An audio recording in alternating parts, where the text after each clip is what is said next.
Kecewa karena belum adanya pembayaran atas lahan miliknya yang digunakan untuk relokasi warga pasca gempa dan tsunami tahun 2006 lalu. Seorang warga di Kabupaten Aceh Singkil memblokir jalan dengan menggunakan kayu dan kawat duri.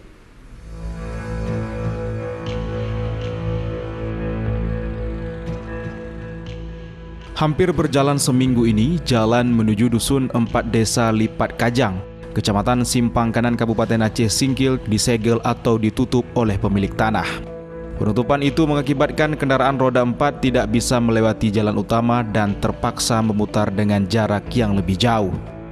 Pemalangan jalan itu dilakukan oleh Khairuman, salah seorang warga di Desa Lipat Kajang, Kecamatan Simpang Kanan Kabupaten Aceh Singkil. Khairuman mengaku sengaja memalang jalan itu dikarenakan sampai saat ini belum menerima uang ganti rugi dari panitia pengadaan tanah pembangunan perumahan korban gempa Kabupaten Aceh Singkil pada tahun 2006 lalu. Dalam proses ganti rugi tanah, uang ganti rugi tanah sebesar Rp55.490.000 telah ditransfer ke rekening atas nama dirinya. Padahal rekening tersebut bukan rekening miliknya dan Khairuman tidak pernah memberikan nomor rekening ke panitia. Khairuman mengatakan telah berulang kali menyurati dan berkoordinasi dengan pihak terkait, namun tidak ditanggapi. Oleh karenanya, Khairuman menganggap jual beli tanah batal dan meminta tanah itu dikembalikan sebagai miliknya.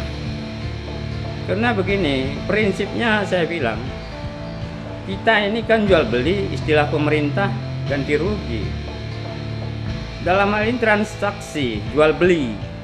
Jadi kita jual beli baik itu barang bergerak atau barang yang tidak bergerak.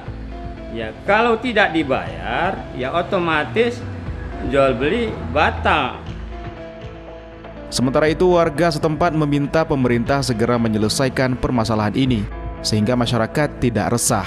Dari Kabupaten Aceh Singkil, Suparman Munte, iNews melaporkan.